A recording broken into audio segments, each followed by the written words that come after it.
I am so glad you convinced me that the family car should be the Defender 110. It is so beautiful inside, it's so comfortable, and it just feels indestructible. Yes, it really is. I've been waiting a long time for the new model to come out. The Defender 110, I'm telling you, it's my favorite car of all times. It's my third one. You know, I have stories of going off road. The guy managed the group. He was like, "What are you doing in this beautiful car?" I'm like, "I'm going off road." He's like, "Are you sure? Because you can use one of ours." And then they look like Mad Max cars. I'm like, no, we're going to do this. And he was shocked. Wow. Well, it's great because the Defender has been reimagined for 21st century adventure, and its unparalleled off-road ability as well as its robust interior are invaluable whether you're headed towards uncharted territory or just a weekend of exploration. The Defender 110 tackles challenging surroundings with absolute confidence. The SUV conveys strength outside and in, featuring peerless technology like an intuitive driver display and an award-winning infotainment system. That's my favorite part, to keep you connected no matter where the journey takes you. Adventure is unique to everyone, and so is the Defender. Choose from the two-door Defender 90, the four-door Defender 110, or the larger Defender 130 with the ability to seat up to 8 passengers. You'll find uncompromising performance in all three. So pack up and go even further with the Defender 110. Learn more at LandRoverUSA.com/Defender. These days, we're all investors, trying to be smart with our money despite our worst impulses. But at iShares, we believe that deep down inside of every investor is a better investor. One that's just waiting to be let out. Explore iShares ETFs and insights and let your best investor out. Visit iShares.com for more information.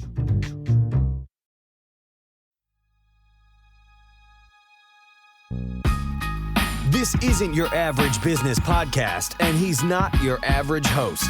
This is the James Altucher Show.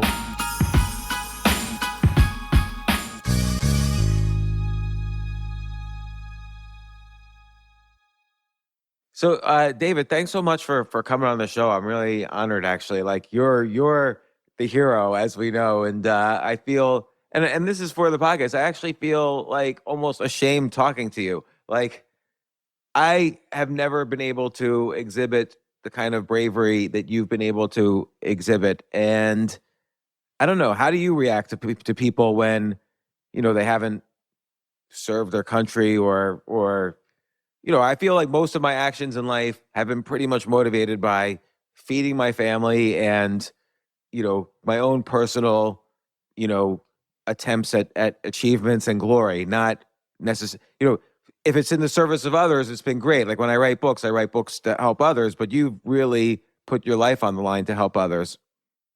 I that's really kind of you to say. My Army journey started because I had a home invasion when I was in college, and I wasn't any of the things that in my own head I thought I was, And I remember these two guys were high and they broke into the house, and my mom had spinal surgery, so she was laid out in bed. My dad was taking care of her. And these guys are just like cutting the cords off of TVs, and they took recycling bins and just started filling them up with all of our stuff. And I went down, I grabbed a shotgun, I loaded it, and my legs just became cement. And the guys had no fear of me, which was emasculating, but that was something I had to deal with at 3 a.m. No one else saw that. That was my own perception, my own internalizing of what the moment was. But my father looked at me, and my father showed pity. My father was like, "Oh, this one's not ready." The youngest of 4, everyone's got their career and their masters and their degrees. This guy's in college and he's not ready. And I was like, I got to go to the University of Fort Benning at Georgia. I got to get that back. I got to find how I'm supposed to react. I got to unlock what I want to do and physically be able to do it. It was like there was a synapse between my brain. This is the right thing to do. Someone just yelled the N-word. The right thing to do is to stand up right now and say, "This is outrageous. How dare you?" But you can't. You're paralyzed. Someone's being hurt in the subway. the right thing to do is to stop that assault. It's not like you're a sociopath where you don't know what right and wrong is. You know what the ethical, moral thing to do is, but my body won't allow me to do it. Why is that? What is wrong with me? And the Army helped me realize that it's about my confidence. It's about my self-esteem. It's about the way I envision myself and controlling my destiny. And I never would have thought that I would have gotten a third act structure in that story where it would have ended with, a war or an award or anything like that. But I needed to find it because I didn't have it in my life, and I didn't want to be a coward. I didn't want to be identified as. It's one thing to think that you're weak. It's another thing when someone confirms it. You know what I mean? Like, that's the worst part, is when someone is like, "Hey, this isn't right." Yeah, and so like, I would like to think that, in a moment, like, let's say I see someone being attacked in a subway, I'd like to think I would do whatever I could to help. But you're right, you just don't know. Like, what if your legs turn to cement? I'm sure you didn't want your legs to turn to cement in that moment.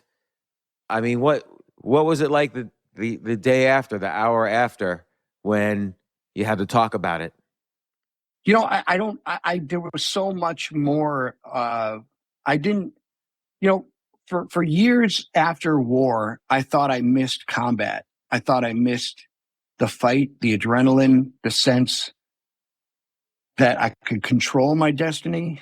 I know you play chess, and there's a whole lot of synergy between just the two. The way your decisions, there's a consequence to everything you do on a chessboard. There's a consequence to everything you do in a firefight. And there's set plays that you're accustomed to. Well, if I see this is what I think they're going to do. But if I flex a machine gun and I'm too high with that machine gun, what do I do after I commit this move? I can't get out of it move, so I better be right. And as you're trying to put together a battle, you start to miss that decision making of, this is, I'm impacting something. I'm needed, And it took 15 years after the war for me to kind of mature into a man who realizes that I can find that validation and that purpose in life. That it's not war that I missed. It was the importance of making decisions that I felt were impacting other people. It was the fidelity of the people that I was working with. And, we talk about peer pressure all the time. It's always in the negative sense that peer pressure makes you smoke cigarettes. It makes you get in cars with drunk drivers. It makes you make that decision. But the truth is that peer pressure makes you kick down a door with guys with a machine gun. Peer pressure makes you do things that you would never think of doing because the quality of your peers, you're going to follow the herd because everyone is on the same page. And there's a lot of times where you think, why did I do that? And you're like, well, wait a minute. I had to do it because everyone else was doing it. And when you have a culture or an organization where everyone is out for each other, looking out for each other, being honorable and doing the decent things that we have to do based on fidelity and love for each other or the team or the mission, no, it's really not hard to not follow the herd. You're actually showing your individualism by not going forward. Does that make sense? Absolutely. And I'm wondering, outside of military and outside of combat, and I want to get to the events of your book. I'm almost sorry, this is a kind of segue away from that, but outside of war and outside of combat, you said it 15 years later, you sort of kind of reached this maturing point. How does somebody feel that sense of positive peer pressure or camaraderie if they're not all in, the boiler at the same time? So my war was Iraq. And when I was in the military, I joined before 9/11. And so for a few years before that, this was just kind of like summer camp with bad haircuts, like learn discipline, get physically fit. It wasn't, what are we going to do? We're not going to get our fight. Afghanistan, 9/11 happens. And it's like this generational, we're like our granddads after Pearl Harbor. No one knew where Pearl Harbor was, by the way. Like, is that a part of America, or why are we mad? Let's go kill, let's go fight. And then Iraq is our mission. And it was divisive, before, during, after. it was the bad war. It was the war of choice, the war that was based on the bad intel. And so now you're trying to you don't get when I would come home, my buddy would say, I just got home from Afghanistan. People would say, thank you for your service. I'd say Iraq, and they'd say, I'm so sorry. Mm. I'll never forget that. Like, I'm so sorry you had to go through that. And I was like, well, what about what you told him? Can I get some of that? So one of the things that we decided early on was that people weren't gonna understand what we were doing, because quite frankly, we had an enemy to fight. Weapons of mass destruction, all that political stuff. I didn't know. You could drop a missile on my head, I wouldn't know what it was. I was an infantryman. I was there to shoot things that were a threat. And unfortunately, there were a ton of those during that time in Iraq. And so once you start to boil it down, when you're a civilian, like if you're doing a podcast and I'm a guest on your podcast, if you called me up and said, let's, have dinner, I don't trust you until I like you. I would have to get to know you to know, are you a real person worthy of fidelity? Do I tell you my 2 a.m. thoughts? Are you someone that I could really show trust in? And we do that as civilians. We go on dates. Is this person worthy of my time? Do I want to spend more time? Commitment to you. I like you before I really trust you. As a military guy, I don't even most of these guys don't like each other. To this day, we've known each other for 20 years, but we trust on day one. And it's like, that's part of the job. You trust on day one. Fidelity is there. You had a rich dad. You don't even know who your father is. You're black, I'm white, you're Hispanic, you're gay, you're straight, you're Muslim, you're Jewish, you're Catholic. We trust, and we're on this team. We disagree. We don't understand where we're coming from. But when the bell rings, your feet are right next to mine and you're shoulder to shoulder with me, because that fidelity is more important than anything else. So we get out of that environment and we meet people and we think, well, they're just like my squad leader. They're just like my guy. They're here with me at my cubicle. Therefore, they believe in the culture of this organization and they believe in me, and they're not going to throw me under the bus to accounting, and they're not going to they're not going to professional goaltend and take my job. They trust me. They don't trust you. And so you meet these veterans that are having a hard time matriculating into normalcy, and it's because everything is a failure of what they had automatically with a code of conduct and a chain of command and a structure of discipline. When that's not shared as a culture, your brain breaks and you're like, I can't trust anyone. So I don't want to be a part of them because they're out for themselves. They don't get me. They don't understand me. And it's leading to addiction and suicide and just poor self-esteem across the board, is that we don't have a mechanism of how to bring people back into normalcy. Because at the end of the day, you realize you're scared, I'm scared, we're all scared. I mean, the people that tell you that they get shot at, in the history of architecture, there's two types of doors. There's a center-fed door and a corner-fed door. In 2022, since the Roman Empire, we have two types of doors. And that's all you have to defend yourself when you're attacking into a doorway with a person with a machine gun. You can run left, you can run right, or you can hit a wall. So at the end of the day, the hardest thing to tell a young person in a close quarter battle is just keep moving forward. And sometimes you can't articulate that unless you're doing it, right? You have to do it. And everyone is going to do what the next guy is doing. And sometimes you see that in like the civilian world. Something will happen in our normal day to day, and a group of people just run, and people just run with them. Like they don't even know what they're running. Are they running off a cliff? Are they running out a window? They're just following the herd. Like, what you must have seen what's happening. I trust you. Let's go. You can't do that in a firefight. You have to know your instinct is telling you, get the hell out of here. Get out of here. And then you start making eye contact with everyone and realizing, all they're doing is looking at me. And my instinct is like, get the hell out. So I've got to kill that. And I got to play that tape in my head of, it's not about you, it's about them. Because if you run, they're running. So we got to go forward, forward, forward. And that's hard to turn off sometimes. I mean, I you write about all these horrific events that happened in Iraq, and you write this in your book. And I want to get to some of the other things you've been doing later in life post-war.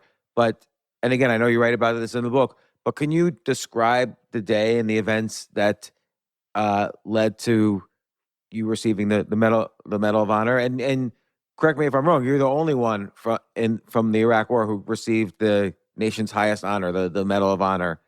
And I know you probably had to tell the story again and again and again. I apologize, but to my listeners who haven't necessarily heard your story, because honestly, nobody's heard your story unless they know you or have read your book, and you're the only person to win the Medal of Honor. So, is it okay? Can you tell the story? Yeah, absolutely. I mean, I'm the only living person. There's been some posthumous Medal of Honor recipients that have lost their lives. There's 20 some odd living Afghanistan veterans. I'm the only current first and only living guy. But it's one of those things where, so the Battle of Fallujah was 18 years ago, right around today, or Veterans Day 18 years ago, was the Battle of Fallujah. And it was a generational fight. The city of Fallujah was a city the size of Tampa Bay, Florida. It was always a rough area, even when Saddam was in charge. It was a rough area. It had a street credit about it that the people there were very insecure. They built their homes knowing that Saddam could bring his army in at any time. So these are fortresses. It's like drug cartels buying real estate, like Home and Gardens, Cali cartel style, like just beautiful, lavish homes, but super thick walls, gun slits everywhere, observation areas that you could stand on a roof and shoot down. It was designed for an insecure culture. And so when the Battle of Fallujah kicks off in November of 2004, they had basically, like a medieval style, broke away from the city and just isolated it, like catapulting dead cows, just, we're not going to touch you. You don't go anywhere. You're not going to resupply and re-equip. But during that April to 2004 to November time period in 2004, the big election's coming up in January, and all your beheading videos are coming from Fallujah. So Fallujah is it's a domino to fall to send a message that there's going to be free and fair elections in Iraq in January of 2005. And so we allow the women and children to leave. And so the population of 300,000 dwindles down to about 4,000 to 6,000. And it's like the all-star team of terrorists. You got Chechens and Bosnians, Europeans, Filipinos, Syrians, you name it, Iranians, they're all there. And they're there to die. I'm sorry to interrupt, David, but why were they there? Why isn't it just Iraqis there? Like obviously this was some sort of global proxy war of some sort. So basically everyone who hated the U.S. kind of said, let's all meet at a convention in Fallujah, the convention of people who hate the U.S. And it's like the world versus America in Fallujah. Like what was going on? So when the Iraq war kind of goes off its rails, President lands on a carrier, mission accomplished. But at that point, you had the Saddam loyalists, the Ba'athist regime, that's a political party, and those are predominantly Sunni. So you've got two sects of Islam, Sunni and Shia. The population of Iran and Iraq are predominantly Shia, but the ruling class in Iraq was Sunni. So the minority of people had the power in the Sunni Ba'athist party under Saddam. So you had regime loyalists that just wanted to keep their power base that were fighting Americans. And that's really the first insurgency Americans fight after the Iraqi army falls. And then you have the Shias that are basically saying, hey, we're the majority here. They're supplied by Iran. So you've got a proxy movement of Iranian influence, the Mahdi militia, Muqtada al-Sadr. The Shia militias start their own insurgency. So you got Sunni loyalists, Ba'athist loyalists, regime loyalists, and Shia saying, we want power and we want it now. We don't need you in our country. We can do this on our own. So they're killing each other, but they're also killing us. Then you have Al-Qaeda in Iraq, which kind of fills a vacuum of, hey, don't keep your eye off the religious extremists.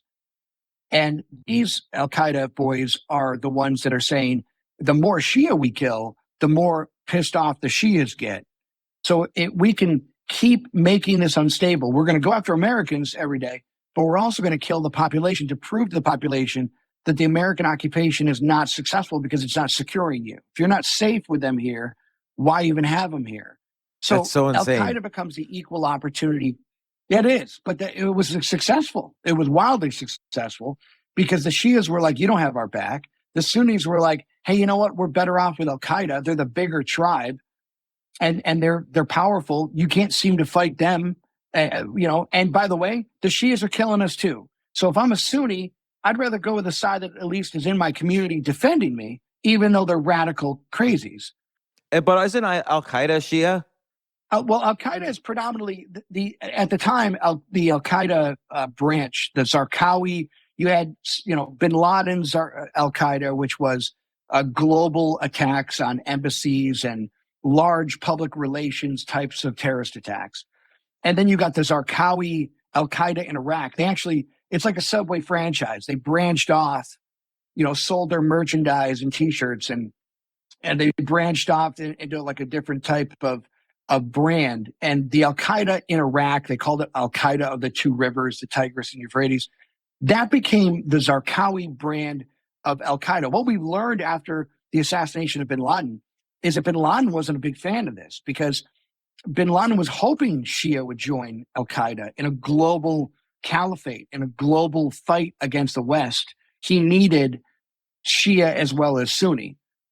But the radical Sunni are called a Wahhabi. It's a sect of Sunnah that is essentially, they grow their beards out long. They live their life at the time of Muhammad. They're a radical Amish, if you would, of what's happening over there in the Middle East. And Zarqawi was saying, I'm going to do your high profile attacks to make Al-Qaeda's headquarters happy. But we're going to do it with beheadings. We're going to do it with bombings. We're going to completely go after anyone showing any cooperation with coalition forces. And it led to complete catastrophe. So this three-headed insurgency with everyone that had their own special interests gets hijacked by the most barbaric, really a predecessor to ISIS, without calling it ISIS. That's what Al-Qaeda of Iraq was. And their headquarters was Fallujah. And because there was no coalition presence from April to 2004, it became the area that a disenfranchised young person with not a lot going for him could basically immigrate in and cut their teeth of credibility. If you could do 6 months in Iraq, you'd go home to your people in Somalia, you'd go home to your people in Chechnya, and you'd be the big boy on the block. Because, wow, this guy did 6 months against Americans. Listen to him. Maybe my daughter should marry him. Maybe we, give him a job and opportunity. He proved himself in that killing field and survived. So now it becomes this huge recruiting center. And they're also thinking like capitalists, because if I could fight with you and get some networking in, I could go back to Somalia, I could go back to Algeria, and now I have relationships where I could start an Al-Qaeda of Algeria, and I could be the overlord of it. I can, get my women, I could raise money, I could be in charge. If I can find a way to take what you're doing in Iraq and do it in my home country, I'm now spreading it metastasizes across the world, and that's ultimately what Al-Qaeda wanted. What they didn't anticipate, though, was that a majority of the people that were killing Americans were just 33% were just unemployed people. They were fired from their jobs. The coalition forces made a horrible decision to say, anyone connected with Saddam, you're out of work. Well, there were good people connected to Saddam that were out of work. And so guess what? I can get $200 for dropping a roadside bomb. I'm going to do that. And it was an economic thing. So you could cut 33%, a third of the insurgency out just by paying them. Now you've lost all your foot soldiers that are just doing it for money. So now you have the Shia radicals that are sponsored by Quds forces and Iranian Revolutionary Guard. These are believers. And then you got the other third, which is basically the religious, I'm here to die. I don't give a damn. I'm here to take out as many Americans as I can, but I'm not coming home. The only way to pacify those guys is to kill them, is to facilitate their fatalism. But you can rationalize with the other 2/3. The other 2/3, they really want peace, they want autonomy, and they want control. Well, that's what elections are for, and that's what parliament's for. And this is how you can, grow in and get your power base, get your autonomy, and get your security. But I got to kill that third of that enemy before I do that. It seems like in the situation you described, there's three strategies. One is you remove all oxygen from them. So you simply leave and you ignore them. And then what are they there for? They're trying to prove themselves in a killing field. Well, now you just make it a farm field and it's not a killing field and they've embarrassed themselves. Number two is you just completely from the air, since all the women and children have left and the only people there are there to just kill Americans, you just simply from the air just bomb and destroy the whole city. And that would be an unfortunate thing, but that's a solution. I'm not saying it's the best solution. I'm just saying it's a solution. And the third is a solution that America did, which was send in, our, young men to go in and fight, house to house against these killers, these terrorists. And I don't know what solution was best. Obviously, they did the third one, and this is the, at the time where, you demonstrated, extreme bravery and you helped your fellow soldiers so much. But what do you think now is the best solution? I don't know the answer. I have no clue. Yeah, I mean, honestly, I don't think that was the best solution that we did. And I think evidence of that is that we've never done it since, right? So I mean that's a pretty good sign that type of Old Testament clearing of an urban structure is not good for morale. Oh, so let's go back to 2004 and just kind of take a 35,000 foot approach. During November of 2004, you've got a presidential election of Kerry and Bush. So the last thing you want to do is exacerbate. Bush and the administration doesn't want to exacerbate Iraq. Kerry's running on the failed policies of Iraq. And so dropping an atom bomb in the center of an Anbar city would probably have been, a bad look on CNN before an election. So we're in around Halloween of 2004, we're ready to invade Fallujah, and we're essentially waiting for the presidential results to come back. You've got a bunch of soldiers and Marines that are waiting to see who wins, because if Bush wins the election, we're invading. If Kerry wins, we're probably not. And if Kerry wins, Iraq is probably over in 3 months with a dramatic pullout. So politically at the time in the United States, there was a mindset that Iraq was going to be better in 3 months. Iraq is going to be better. Afghanistan eventually will be better. It's all going to take care of itself. And now we look back at it and think, well, this was mindless. Like you haven't changed your policy. You haven't changed your approach.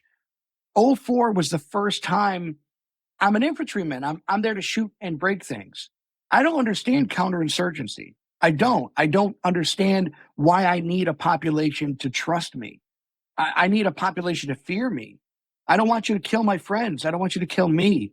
And what I was conditioned to do was to intimidate you to not kill me. Well, that was a colossal failure.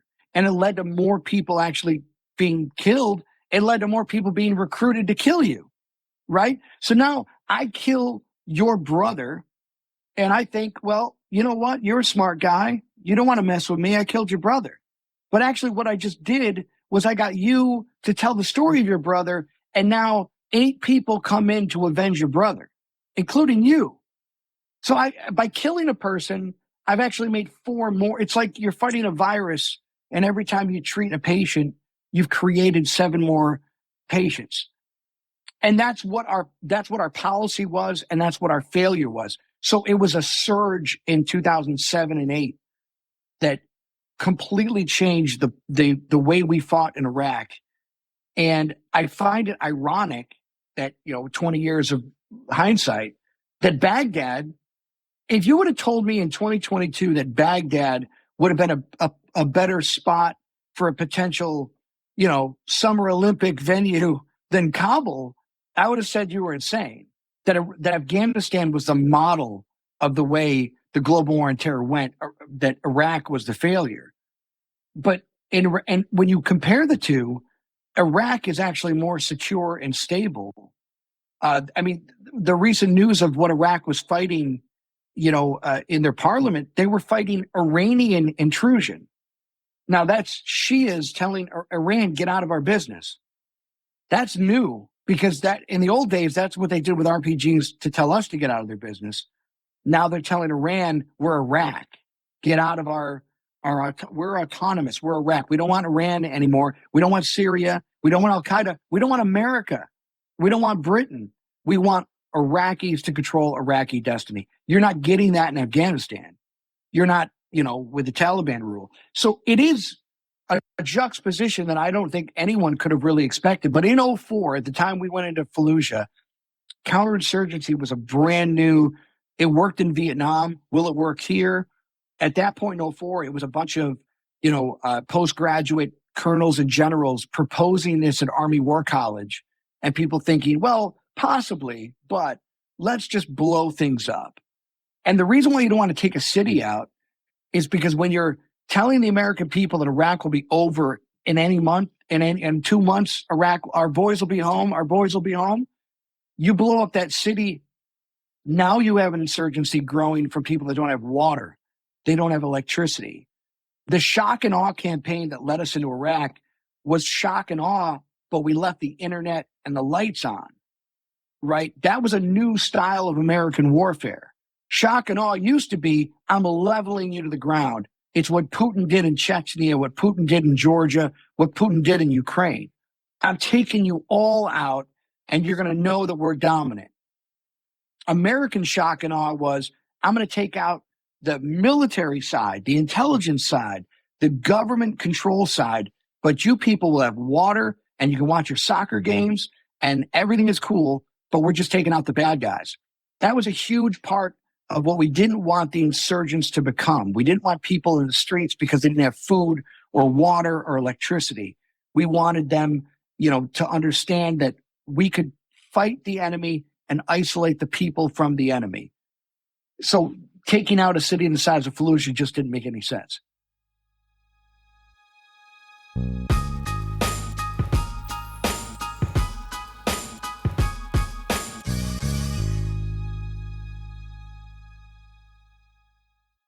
You know what I love about fantasy sports is that even though I'm not going to be a great basketball player or a baseball player or a football player or whatever, I feel like I get to participate and make decisions and use my knowledge of these different leagues or these different sports to compete.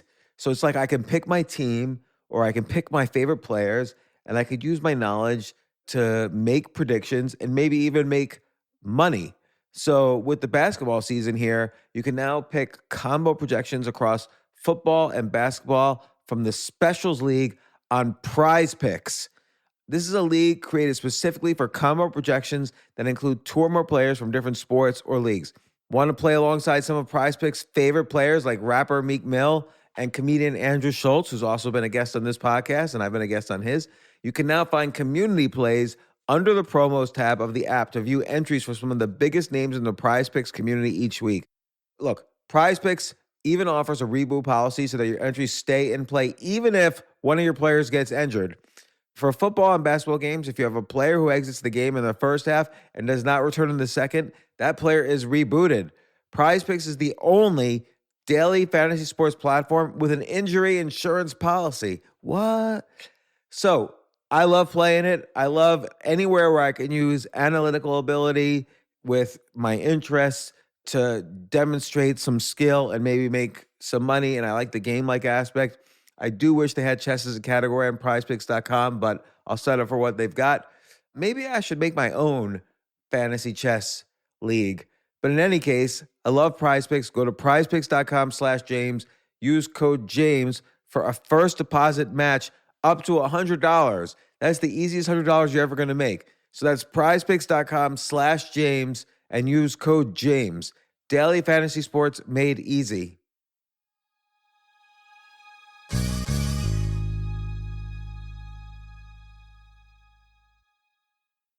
The future of learning is definitely online. Like, it's such BS that you have to spend $200,000 or take $200,000 in loans and go to some fancy school when It's useless. It doesn't guarantee you a job. Most employers, including me, do not care about degrees or grades or anything like that. We want to care that you love what you're doing, that you know what you're doing, in some cases that you have experience or that you're willing to learn. But people in general love learning and are curious. Like the key to success is curiosity. And I think masterclass.com is the perfect model for online learning. I'm really happy they're sponsoring this episode. If you're going to give a gift, give the gift of learning. Masterclass makes a meaningful gift this season for you and anyone on your list because both of you can learn from the best to become your best, from leadership to effective communication to cooking. Let me tell you some of the classes I've taken. I've taken comedy from Steve Martin. I mean, can you believe I can take a class from Steve Martin on comedy, or Judd Apatow, my favorite comedy director? I could take an actual class from him on writing. Wolfgang Puck on cooking. Dan Brown on writing, or Judy Bloom, who's been on this podcast, on writing. By the way, Wolfgang Puck also has been on this podcast. It's such a pleasure. I try to take classes all the time from masterclass.com. And whether you're watching Masterclass on TV or listening in audio mode in the app or on their site, the quality speaks for itself. It's like these masterclass instructors are your own personal mentors that are going to help you reach the next level. How much would it cost to take one-on-one classes on comedy from Steve Martin or on chess from Gary Kasparov? You just wouldn't be able to do it. But it would cost hundreds of thousands of dollars. With a masterclass annual membership, it's $10 a month. Memberships start at $120 a year for unlimited access to one-on-one classes with all 180 plus masterclass instructors. So it's not just $120 for one instructor. You get all 180 plus masterclass instructors. Boost your confidence and find practical takeaways you can apply to your life and at work. And if you own a business or are a team leader, use Masterclass to empower and create future-ready employees and leaders. That's the real education in today's world. So this holiday season, you can give one annual membership and get one free at masterclass.com/JAS. JAS, of course, stands for the James Altucher Show. So right now you can get two memberships for the price of one at masterclass.com/JAS. Masterclass.com/JAS. Offer terms apply.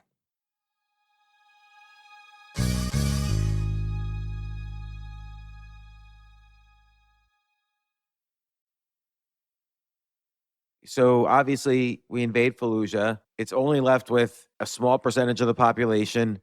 By the way, I'm just curious, and I know I keep segueing, but when you say you let the women and children out and then the women and children left, was that easy for them to leave? Like, did they have pressure from their husbands to stay or Well, honestly, it was so successful, Zarqawi left dressed as a woman.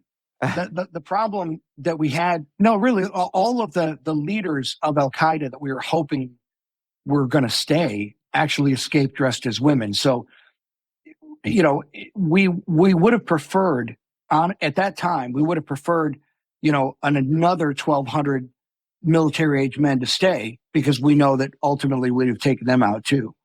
But they all, like in any organization, the generals and the senior senators, they don't want to fight. They want other people to fight. So all the big wigs see, and left. that's why they let then that's why it was so easy for them to let all the women and children leave, because they knew that was their path to Exactly. leaving. They're like, hey, that's a great idea. Otherwise, I would think they would try to keep the women to stay if they were going to stay themselves. Right. And I'm sure there's stories of some women that stood, just like Aleppo in Syria, there were some women that fought. But I went, 27 days in that city. I never saw a woman. I never saw a child. But we were taking passports. It was the craziest collection of passports. I remember seeing one from Dearborn, Michigan. It just broke my heart that anyone that living in this country would make a decision like that. It's just, I couldn't comprehend it. I couldn't understand it. France, England, Bosnia, just all over the place. It was strange. I guess they were just crazy. Yeah, I mean, we're going to look back at mental illness. We talk about it being a uniquely un-American thing, but there's a profile to these terrorists. Absolutely. I mean, if you want to look at, there are theologians that are just theocracy, God, God, God, their interpretation of God. But there are a lot of young men that just need a sense of purpose and direction, and things suck in their country. They're not going to be able to control their destiny or get a job or provide for their family. So they need a story. They see one of the things as a soldier I thought I was doing was making jihad less romantic. My goal in life was to make life hell for someone fighting against Americans, because if they do survive, they're going to go home and they're going to say, I starved, I was scared, and they killed all my friends. I know it seems cool on paper, but let me be the ambassador to tell you this is a really stupid idea. Don't do it. It's not worth it. I don't want the guy coming home around a campfire saying, we ate wonderful, we met so many beautiful women, our lives are better, this is romantic and beautiful, and you too can do a summer abroad by killing 5 kids from Ohio.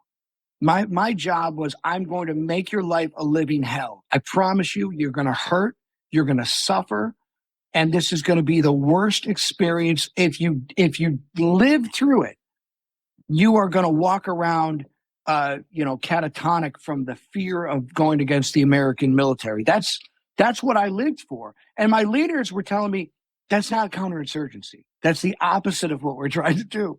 And I'm like, I felt schizophrenic. Like I thought I was supposed to be tenacious and dominate. And you're telling me, don't do that?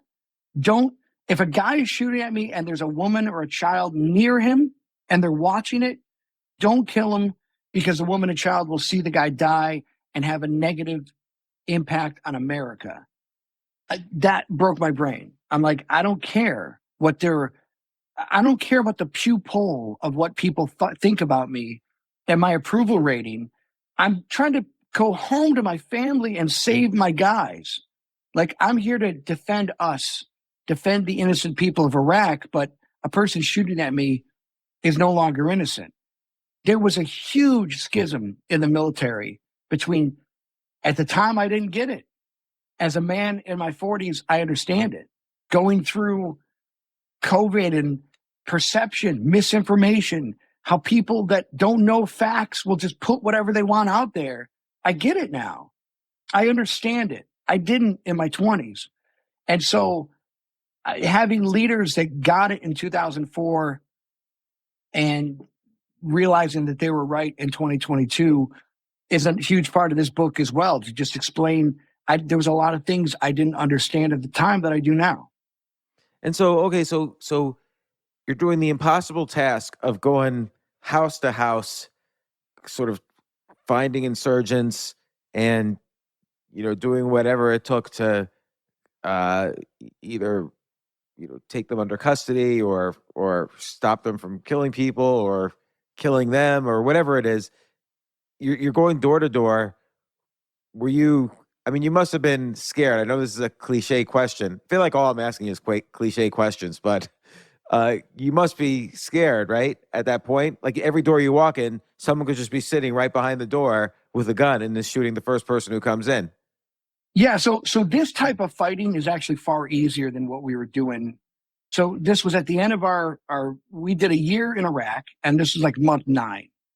So if you take a unit fresh off of training and put them into Fallujah, they're going to get chewed up. They're just not ready for it. It's too kinetic. It's too in your face. And you're going to get a lot of guys that are gone. You're going to lose people. We were lucky enough to have, this sounds weird to say, but almost a crescendo to violence, where you're able to engage people at close quarters, but not in a mass amount, 1 or 2. And you learn lessons and you get together and say, hey, they don't have drywall in the Middle East. And so when I'm shooting a machine gun inside of a building, these rounds are tic-tac-toeing everywhere. It's not a good idea, right? It's not a good idea to just, when in doubt, shoot the entire room up. We have grenades, and the grenades are wonderful. When things go bad, you throw a fragmentation grenade and it blows shrapnel in a 5-meter radius. But there's no ventilation, and they're concrete walls. So when I throw that grenade, all I'm really doing, I hope it's smart enough to bite the bad guy, because if it doesn't, I just sent clouds of smoke everywhere, and they know I'm there. I don't know where they are. So all I've done is obscure the enemy from myself and let everyone know I'm here. And now everyone's shooting in a direction that I don't know where they're at. These are all the lessons we learned through 9 months that allowed us to say, wait a minute, let's use our heads. Let's be smart about this. The enemy knew our battle plan.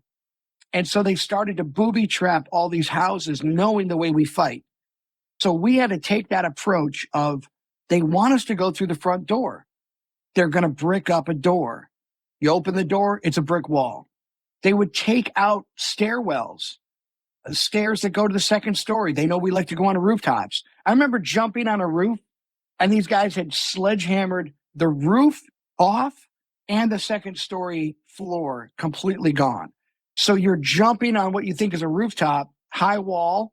You jump your squad in there and you fall to the first story. And there's, traps and booby traps and wire and rods and glass and whatnot.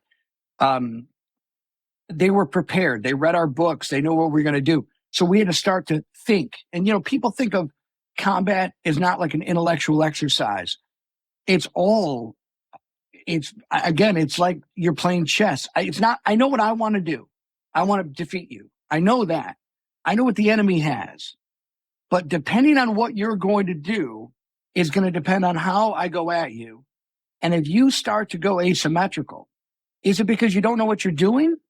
Or is it because you want me to think you don't know what you're doing? A lot of times we would fight against people that really didn't know anything about combat. They were just people that got a gun and thought it's cool to shoot Americans. Let's shoot Americans. And all those people knew how to do was die. Really, they were not skilled. And then there were people that would shoot at you and run. And a lot of units would give chase. And when you give chase to someone, you end up in a big old L-shaped ambush, right? My job was to make you think I don't know what I'm doing so that I could put you in a very sophisticated trap. I remember one night I'm walking through a high-walled structure and I could hear a machine gun go off. And I realized these guys had built a maze like we're little rats. And you're walking at like 10-foot high cinder blocks and this crudely built little maze of dead ends, like a corn maze, and at Halloween. And there's 2 machine guns on the roofs just firing into it. And I'm thinking, what the hell? Why am I walking through a maze? Like, I'm smarter than this. How do we think like them? Building contained bombs. One guy in a house shoots at you, you all go in there and he blows the house up. So how is it that we're going to be smarter than they are? So we started firing tank rounds through walls. I'm not going to go through your door. I know what you want me to do. I'm not going to do it. Rather than go into the bottom floor, work my way to the top, I'm going to decide what buildings I want to enter from the top down, what buildings I want to enter from the side. If I can get guys on the outside to look into a window and clear 2 or 3 corners from the outside and say there's no one there, I don't have to tell my guys going through the door, hey, by the way, just check the first corner. Everything else in the first room is good. If I can get a foothold in your building, I could take your building. If I can't get into your building, I'm going to have a hard time getting out of your building. So it was literally a game of what little shenanigans do they want to play? How do we outthink them? How do we make them think that we're more than we actually are? A lot of times they would do reconnaissance by friend, where they would send someone out there just to get chewed up, and they would identify where all your positions were. That one guy gets shot by 30 Americans, and now 150 people watching where the little winks of the tracers are coming from, and they go shoot at all those positions that are pre-designed. It was a constant psychological warfare of domination, what they want to do. How do we break their will? How do we break their spirit? And so you're scared, but you're also pissed off. And when you start losing guys and you start seeing guys getting hurt, you're at a mindset where you're like, listen, whatever's going to happen is going to happen. But I'm going to tell you what, if you get me, there's 16 guys just like me that are coming after you. I need you to know that there's nowhere to go. And if I can, I would check. It sounds gross to say, but a lot of these guys were using the restroom in their home, right? And you could smell, if a person lives in an abandoned home, most of the Iraqis that left Fallujah, they just took their clothes. The homes looked like there was still food on the table. They just grabbed all their stuff and got the hell out of town. And you would see all that. And we would artillery and drop bomb from April to November. If you were a group of guys outside, we dropped a bomb on you. We hit you with artillery. And a lot of dust and a lot of grime and debris built up. The bodies rotted in the streets. No one policed them. And you would start to go into a house. You'd see nothing but dust and debris. And then like an orange cup just sitting on a sink. And everything in your body just stopped. It was like Spidey sense. And you'd be like, someone's here. Everything else is covered in dirt and scum and gross, but someone is here. And I can smell their breath. I could smell their body odor. I could smell their diarrhea. And there's no ventilation. Someone is using this room and using this house. All right, they're here. Everyone knows that smell. Everyone now knows the game. You go from house to house to house, 1,000 doors, 1,000 homes, nothing. And then you smell plaque and you smell bacteria and you smell human feces. And you're like, you don't have to say anything. You just look at each other and you're like, it's here. It's here. So now I got you. Now you're hiding. You're scared. I saw your diarrhea, and that's a person that's not well fed. That's a person who's nervous. That's a person who's got an infection. He's sick. I got you. I got you. You're tired. You're running. You're not drinking well. You're not eating well.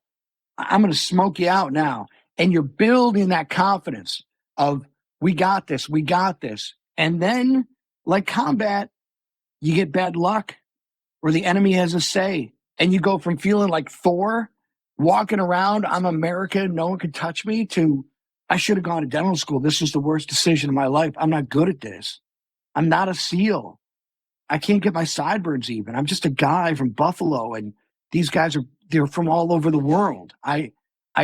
It's a weird ebb and flow of confidence and low self-esteem. But you got to think. You got to think, what's the sign that someone's here? I remember one time I walked in a house and there's nothing but women's underwear and bras in a pile. And I thought, like, these guys think that we're so oversexed, like Americans, that we're just going to look at a bunch of brassieres and underwear and be like, I got to smell it. I got to get in the bottom of it. And there was a 155 artillery round, right in the middle of these bras. And there was a magazine, like a Playboy Penthouse magazine at the top of it. And I was like, what guy would clear a house, see this, and be like, well, hold on, boys, I've got to investigate. Like their perception of what we were was very, there was all cliche of what Americans are. We're not disciplined. We could be distracted. We're not going to do the type of fighting that our fathers and our grandfathers did. And, sometimes obviously they guessed wrong. And that's why we took Fallujah in under a month.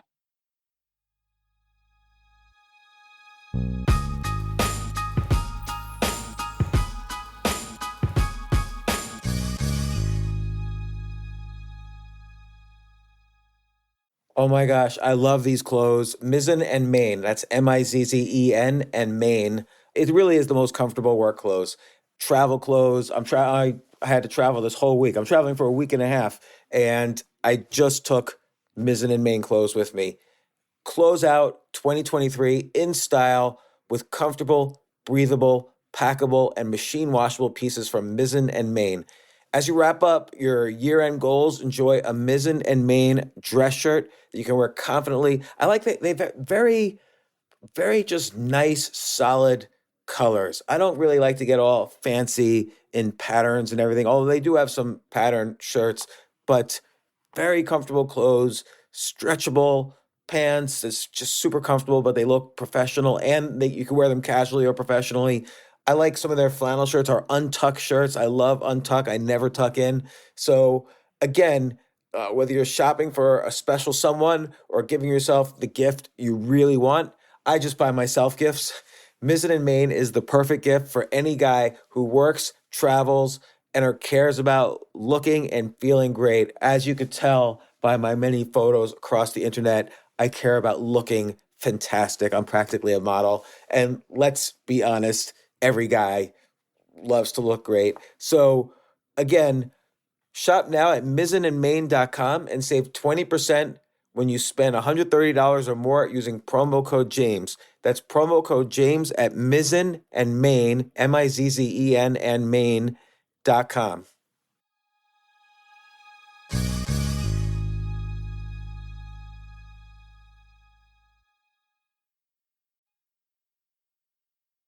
So for you though, like there was that incident where you are going from home to home and some of your soldiers that you were with got in trouble. Yeah, we walked into a house and there was a Jersey barrier like you see at the airport, concrete barrier that like serpentines traffic at the airport. They put that under a stairwell.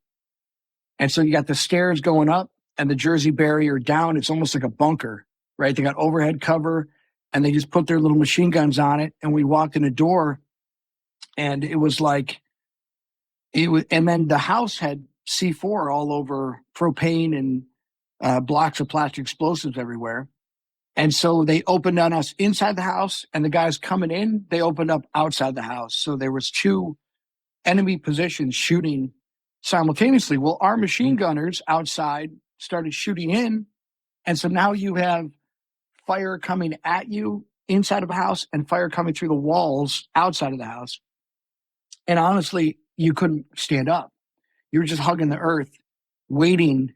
I remember just being on the ground waiting for an impact. Like there was, I lift my head, I'm going to get hit. I stay here, I'm going to get hit. There, and I was on one side of the house and my whole platoon was on the other. And I just kind of looked over for, a lot of times you come up with an idea of what you want to do. Like, okay, I got a plan. And everyone's like, yeah, let's do it. And then you're like, okay, let's just wait. You know what I mean? You got the, you got the plan, but you're just like, okay, now let's just talk about this. This is a good idea. Like, no, this has to happen now. It has to happen now. And you're like, no. Hold on. I got to think about, am I ready for this to happen now? Coming up with an idea wasn't difficult. It was the implementation of it. Because you knew the only way to get out of that house was to step in a doorway with two machine guns and fire at them at a distance. No one would ever stand in front of a machine gun, professionally, privately, on the range. Everything about this was stupid. And how quick can I be? How accurate can I be? And how quick can these guys get out? Let's reconsolidate outside of the house, come up with a plan, drop a bomb, get in together. The problem with bombs in Fallujah, it was like going to the butcher shop. You got a number. And unfortunately, when you've got 10,000 Americans clearing every house in the city, everyone wants a bomb. And there's only so many planes in the air. So you're like, you're 14. And you're like, what number are you on now? Like 2. You're like, oh no. I gotta wait a day and a half to get a bomb. It's not gonna come. The bomb's not gonna happen. Yeah, and another group is down the street, a half a kilometer away, and they've got a better radio or they have an officer on the radio. And you're just a staff sergeant and no one's listening. So guess what? You're 14, they're 2. They're getting a bomb. And then that plane would drop a bomb, leave, another plane would show up and just circle the city. And when you drop a bomb, guess what happens? Artillery stops. The Apaches have to go home. Once you drop a bomb, everyone else that's raining mortar fire in has to cease because you don't want to hit the plane. And so now your bomb is interrupting the war. So it better be a really important bomb. So you're not going to stop people from, everyone's fighting. The Marines are over there, the Army's everyone's doing their thing. What makes you so damn important that you need to stop? Time out, boys.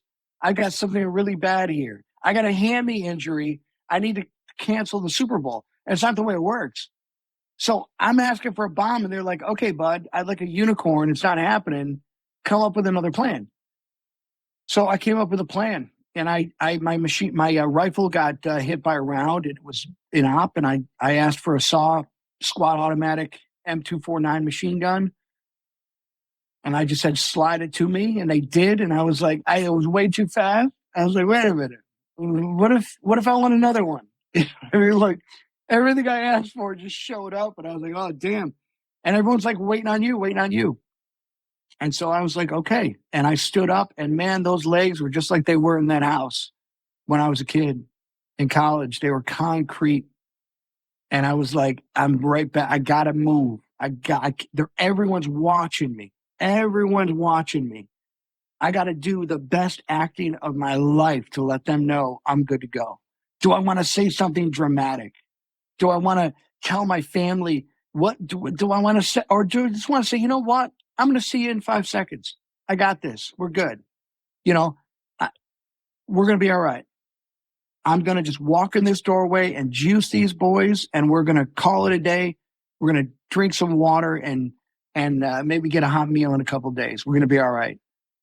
And as soon as I stepped through that doorway, I was like, this is the dumbest thing ever.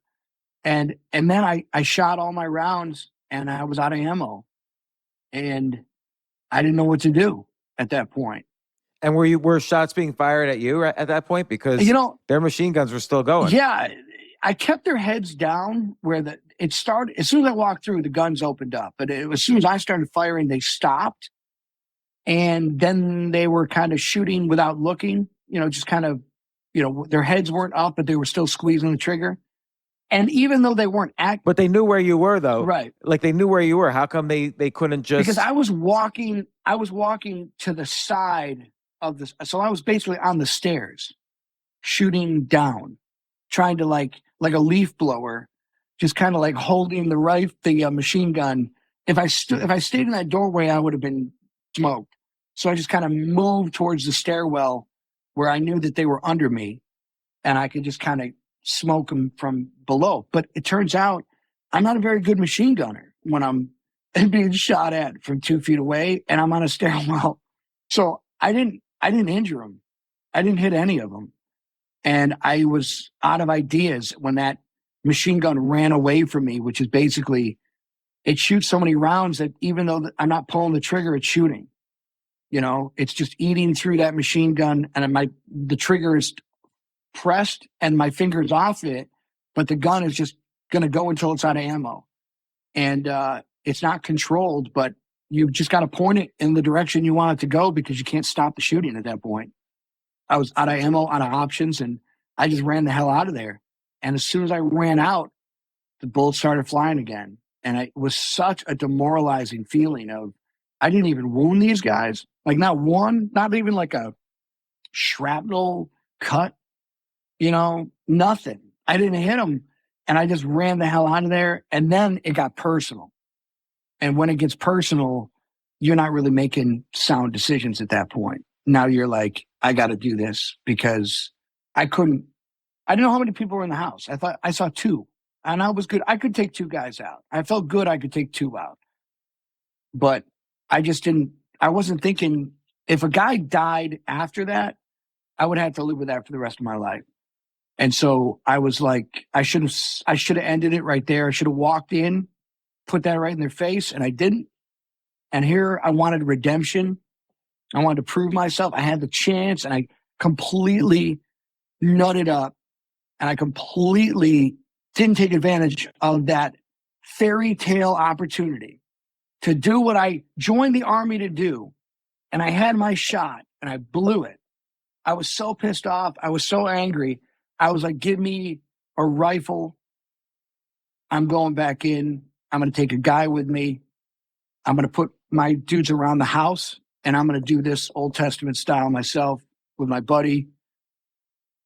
And there was a Time magazine reporter there, and I had no idea that there was a videotape of it. And so it took 15 years for the award to get through, because that videotape went public and people started to see it. And had the reporter not been in the room, I'm not sure anyone would even know the story, or at least believe it. They just think, oh, it's just some guy telling, war story. The time, you remember the time I caught a 12-foot bass, like, oh, it's you saying it, where do I have any evidence it happened? But it was video recorded, and it became the first Medal of Honor with a reporter taping it. And that is kind of. So wait, so what happened though? Like you ran out of the house, but then what happened? Your men are still around? Yeah. So I put like 5 machine gunners outside the house. There was a door behind that room with the stairwell. There was an open door. I figured these guys are going to make a lot of noise. What I didn't want these guys to do was leave the house, because now we're chasing them again and we could lose guys. It was so hard to fix the enemy at that point in the war. Like, they would shoot you and run away, shoot you and run away. You're chasing them. I got them in a house, and they're not going to leave that house. They can't leave the house. Let's just keep doing things to keep them occupied so they don't run away. But I figured they thought we'd come through the back door. So I put the machine gunners around, and my plan was to just kamikaze in there and get them to run out the back door and shoot them as they ran out. But they were doing a lot of drugs, IV drugs, and they were pretty out of it, and they were just not afraid. They were, they're there to die. What's an IV drug?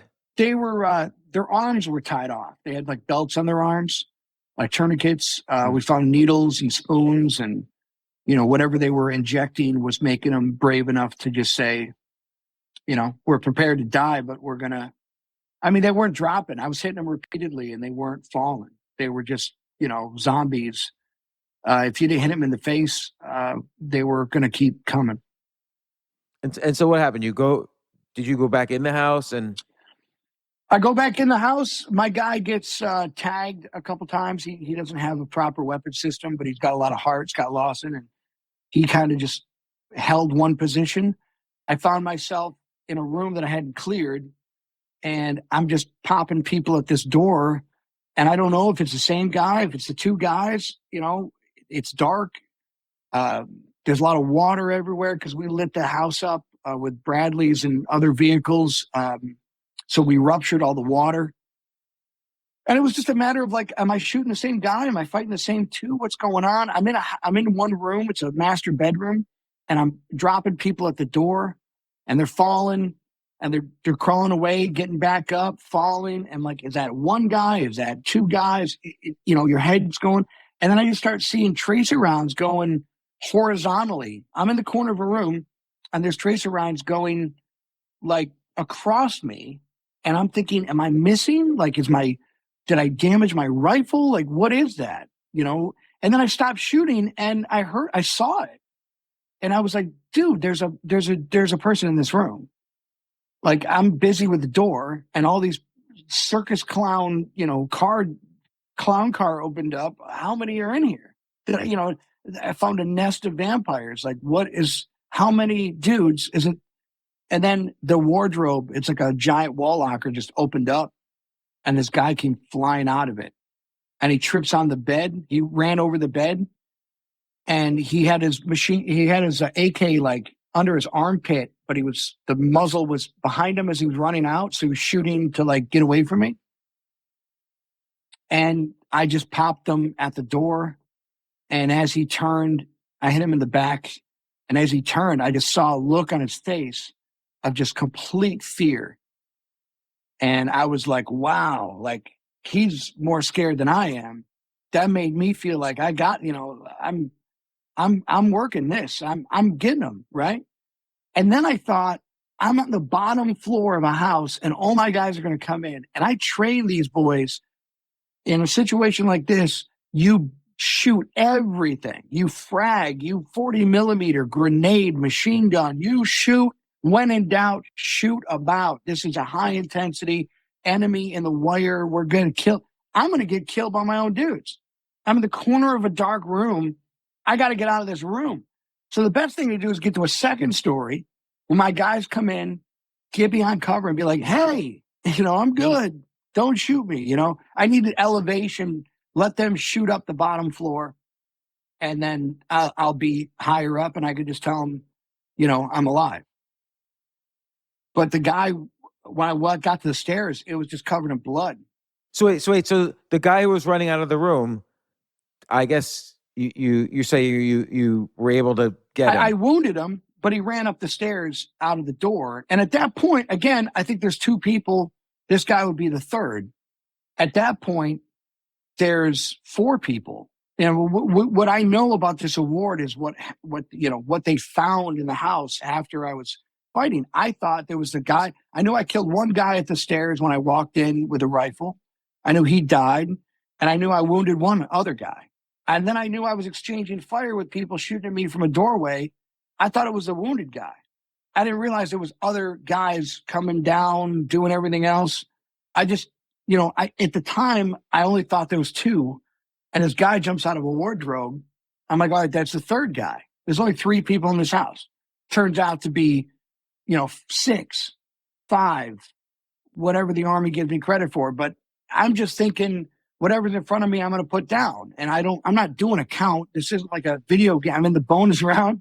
You know what I mean? I'm just kind of doing my thing until it's over. Why didn't that guy in the wardrobe get you? I mean, you didn't even realize he was in the room. He's looking right at you, and you didn't see him. I'm in the corner of the room, and the wardrobe's in the center of that wall.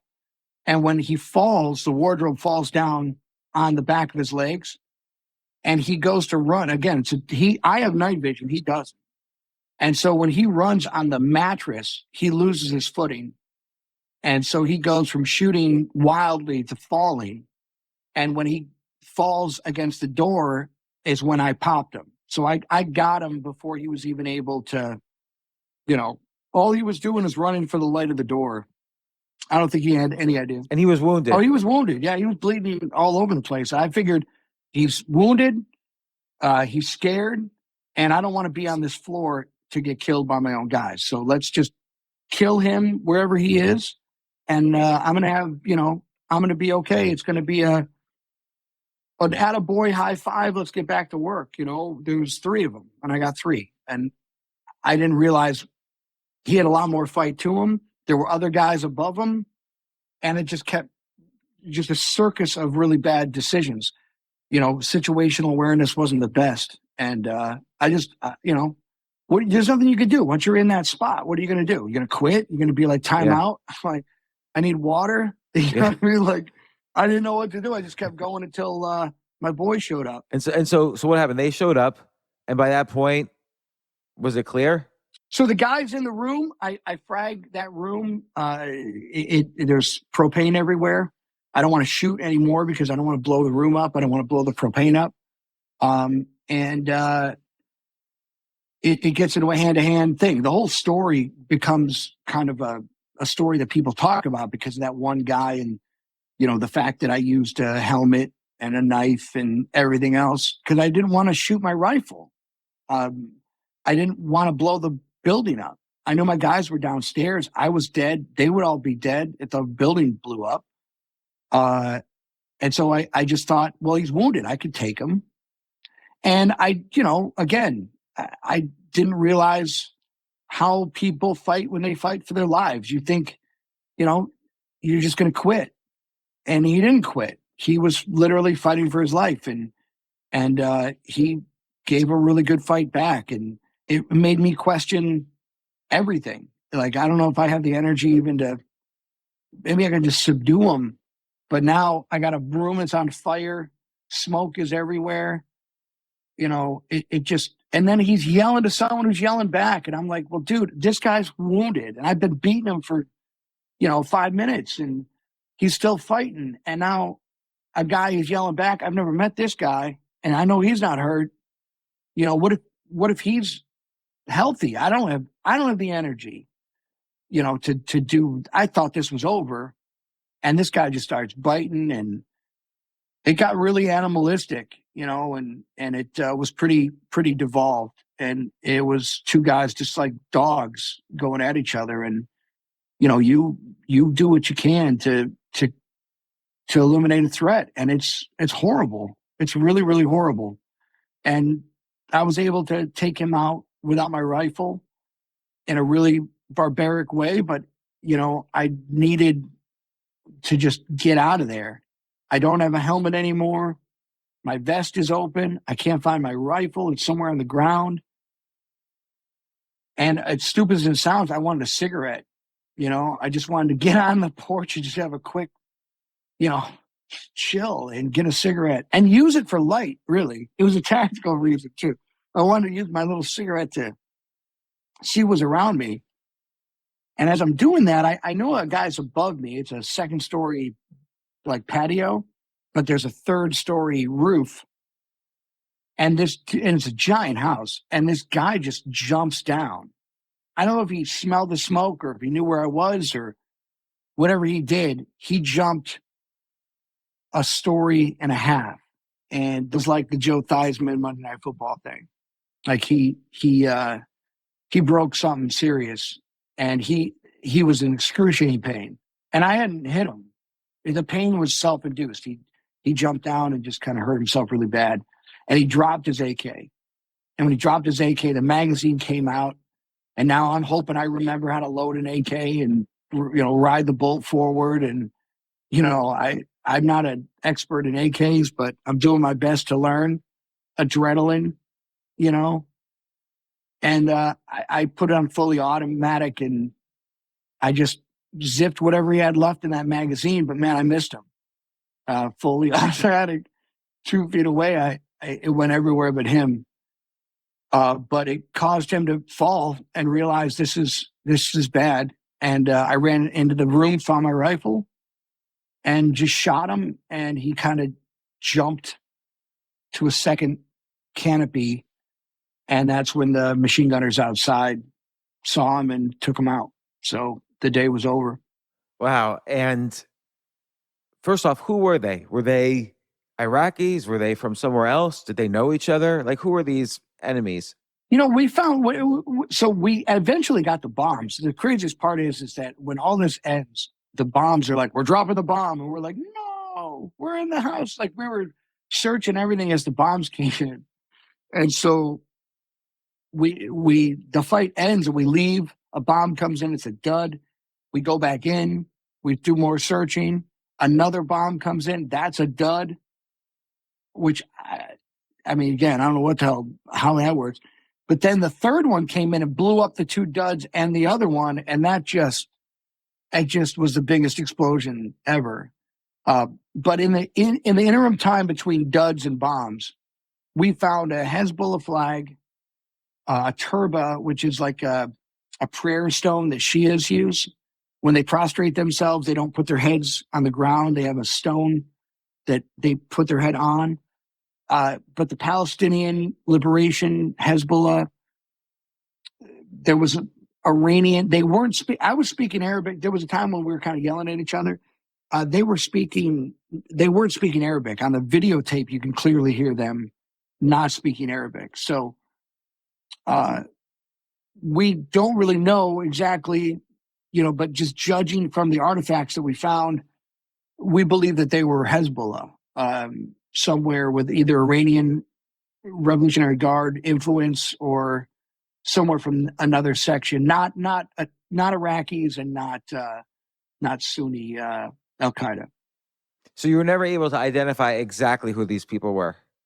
No, there was not enough time between we pulled the bodies out, and honestly, there was a war going on. No one thought this was a Medal of Honor moment. No one thought that this was the end of our fight. It was a day. And honestly, you don't really know what happened. You don't really kind of have a grasp of, just pile up the bad guys, mark them for the registration to come and get them and move on. We got another mission to do. And we did it. And we just kept going. What happens that night? Like you're falling asleep. You're so tired from everything, you just fall right to sleep, or are you thinking about? Oh yeah, I remember and talking to Lawson and Ware that night and just saying that was the craziest shit I've ever gone through in my life. I was like, that was insane. And Michael Ware ends up writing an article in Time magazine that becomes the cover story that is this story.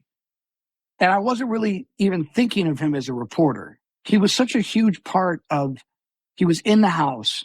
He was a part of my decision making. I really developed a trust with him. Like I looked at him like a soldier, not as and I hated reporters. I didn't trust the media at all. I didn't even want a reporter. And he was Australian and I had no connection to him. But after that house fight, like we had a thing where I was just like, this is my dude. Like I was in the street and I made the decision to go back in. And it was Michael Ware, a reporter in the street, that was like, I'm with you.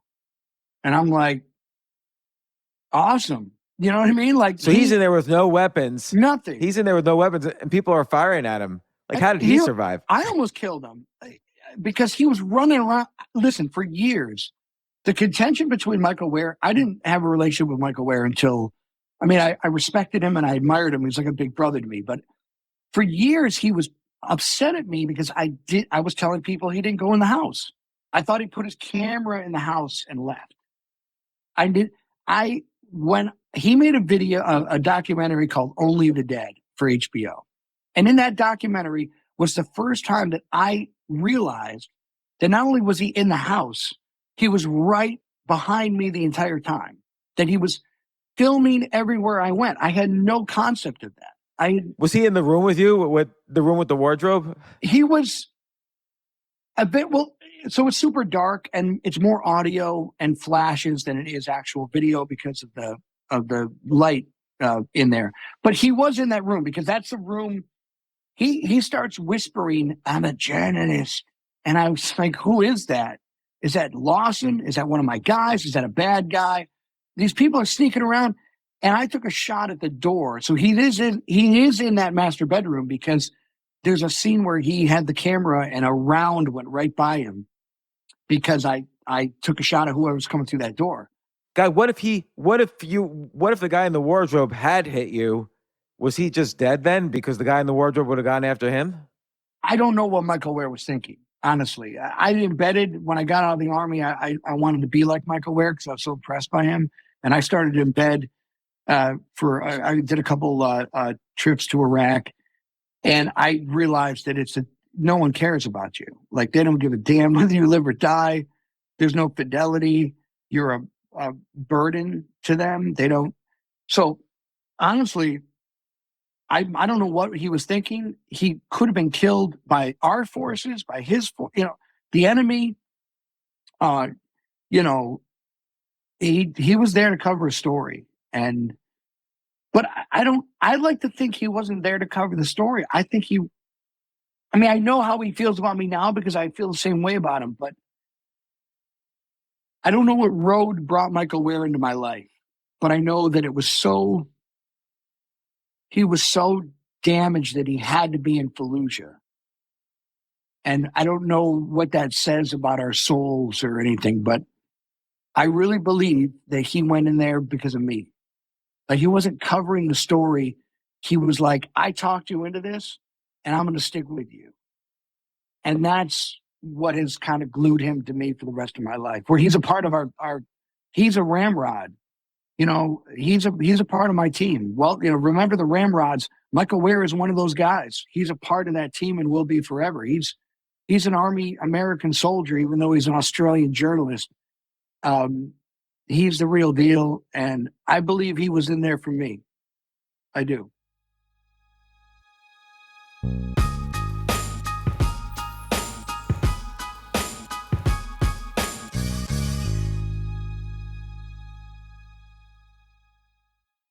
This is such a valuable service for all business owners, big businesses, small businesses, doesn't matter. I wish I had this in the many different businesses that I've started.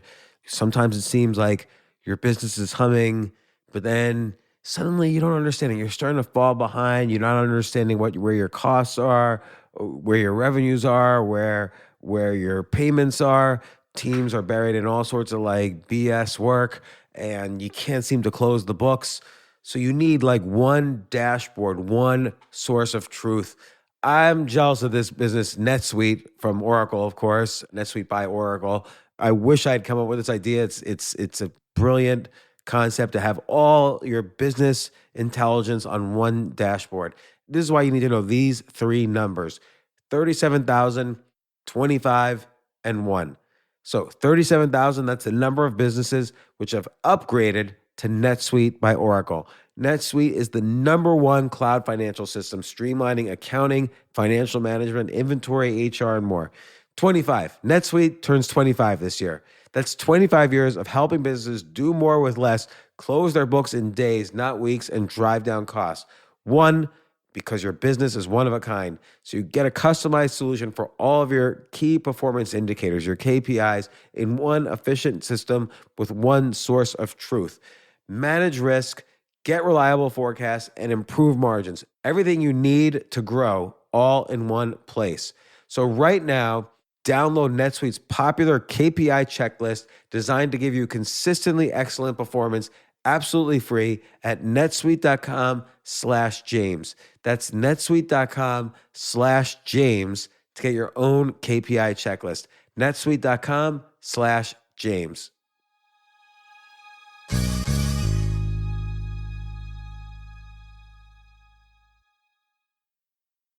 Entresto, sacubitril valsartan tablets, is the #1 heart failure brand prescribed by cardiologists and has helped over 1 million people with heart failure. It's a prescription medicine that treats adults with long-lasting chronic heart failure and works better when the heart cannot pump a normal amount of blood to the body. Don't take Entresto if pregnant. It can cause harm or death to an unborn baby. Don't take Entresto with an ACE inhibitor or aliskiren, or if you've had angioedema with an ACE or ARB. Don't take with aliskiren or within 36 hours of taking an ACE inhibitor. The most serious side effects are angioedema, low blood pressure, kidney problems, or high blood potassium. Angioedema is swelling of your face, lips, tongue, and throat that may cause death. If it causes difficulty breathing, get emergency help. Ask your doctor about Entresto. To learn more, visit support.entresto.com or call 833-446-6699. For pricing, visit Entresto.com/cost. If you can't afford your medication, Novartis may be able to help. So 14 years later, 2018, you get these calls and you finally pick up the phone and someone tells you, I can't tell you what's going on, but you have to take this call the next day. The next day happens, they reschedule again and again, and you were starting to think you were in trouble. I would be scared to death. It would be like like the IRS calling, like, we have to talk to you, but we can't tell you what it's about. Right. Just be available because the IRS needs to talk to you. Right. Have your receipt. Right. So, like, how scared were you then? I got a lawyer, man. I mean, listen, the war. Remember Susan Lucci from All My Children? Yeah. She was like nominated for a daytime Emmy for 18 years, but never got it. Yeah. And Susan Lucci would be there every daytime Emmy and put her head down, and she'd just be like, "It's an honor to be nominated." I was nominated for the Medal of Honor in 2004. The media was talking about it. I was the next thing. It was going to happen, and it never happened. And so eventually, you think, well, it's not going to happen. Who gives a shit? I mean, look at it. I'm alive, and I have a family, I have a job, I'm starting businesses. I'm not Army guy anymore. I finally got to a point where when the news broke that I got the Medal of Honor, a person I worked with was like, a guy with your name is getting the Medal of Honor. And I was like, yeah, it's weird. Like, I was in a spot where no one knew I was an Army guy. I wrote a book, House to House, but it's a book. They don't see your face. I was doing radio, but it's not your face. And I was talking, I was an Army guy. That life was in a sarcophagus, it was in a time capsule. It was locked away, buried. I was not Army soldier, dude. I thought about making a living and making money. And now they're asking questions, but they know things. They know things about these dead guys and the Gerber that was used and the helmet and how they suspect these people died. And I'm like, listen, I've seen this on the news. I got a lawyer. And I said, you talk to my lawyer. I'm not talking to you. I'm not telling you. I don't remember anything. I have a very, very bad memory. I don't even know if I was in Fallujah, to be honest with you. You have to speak to my attorney. And the guy. I like how your lawyer says to you, you're either going to be, he says, I don't know what's going on, but you're either going to be ambassador to France or you're going to jail for 40 years. Because they're like, we cannot confirm nor deny a positive or negative disposition. What the hell does that mean? You can't confirm or deny good or bad?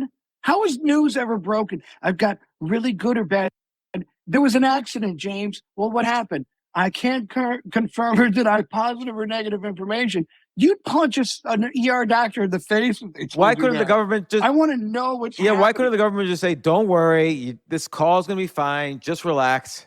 Eventually they did. When the lawyer got involved and they saw that I was having an emotional Chernobyl, they did something about it. And but listen, the Medal of Honor is first of all, they don't give a damn what you think happened. You're never interviewed for the Medal of Honor. They don't care. You can write a book, you can make a movie, you can do 85 interviews. Your account means nothing. If you killed 10 people in a shootout at the OK Corral and witnesses only saw 2 people get shot, you only shot 2 people. It's what not what one person saw, it's what 2 people saw. You have to have 2 witnesses to everything that happened. And they are sworn, they're doing their statements. You have no idea what went down, how it went down. And you don't know, it could be, who knows? So it's all secret. And it's not like you get nominated for the Medal of Honor and they don't approve you. You get like a runner-up award. There's no silver medal. There's no, you didn't get the Medal of Honor, so here's a Distinguished Service Cross, or here's a Bronze Star. You didn't get the Medal of Honor, you're not good enough, go away. So over time, I think a lot of people thought maybe the story was either bullshit or it wasn't real. And then the video comes out, the documentary comes out, and everyone's like, whoa, this is actually really happened. And it is all on tape. And the guy's book is what happened on the videotape. That's really crazy. And then you start to hear more and more. And then Obama is leaving office. Secretary Carter, Ash Carter, just passed away not too long ago. Wonderful guy, but he did a review of all these awards that were overlooked. And that award gets approved, and then it goes, and then Obama left office and Trump took over. So they were like, the next day, Trump's on the phone. And he's like, listen, this is happening. And, I'm like, well, give it to, I didn't know what to do, but my instinct was, I've got a lot of good things going on right now. Like I got a lot of cool things happening in my life that I've worked really hard for. I don't want to be a professional veteran. You know what I mean? I don't want this to be the thing that now is the reason why I get an opportunity. I don't want the opportunity to be because of this. So when I came home from the war, I ran for Congress. And I was by far the best candidate. I knew the issues. I could debate the issues. Democrats liked me. Republicans liked me. Everything was cool. I knew my constituents. I knew what they wanted. They wanted a representative. They didn't want to be proselytized too.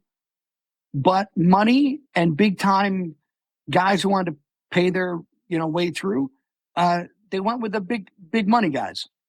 Well, one of the big money guys got in trouble with the law, ends up going to jail, and that seat opens up right as I am announced that I'm a Medal of Honor recipient. And so while I was working my tail off as just a business guy, veteran, no fancy awards, just a guy who cared about his people and knew the issues, now they're like, dude, it's yours. Democrats that hated me, Republicans that hated me, we're all like, this is yours. Like no one's running. No, you won't have any competition. You are the next congressman. Take it. It's yours. You earned it. You're a Medal of Honor recipient. No one could touch a Medal of Honor recipient. It's the Nobel Pulitzer Prize. There's 60 living of you. You're the only one living from Iraq. You're our next congressman. And I was like, dude, I've wanted this I've worked on this for 12 years of my life, going to every rubber chicken dinner, every barbecue, kissing babies, shaking hands. But it's only good enough because I have this award now. I'm like, nope, I'm not doing that. I'm not doing that. I have more respect. I don't want that. That's not how this works. I'm not going to be like you. I know who I am. I know what I want to do. I know what I can do. I was a better candidate 12 years ago. I wouldn't have been in jail, right? But my ambition is not, I have to do this. I have to be different now. And that was my first challenge of, is this going to be about me, or is this going to be about the guys that didn't get attention and the guys that served and did everything I asked them to do?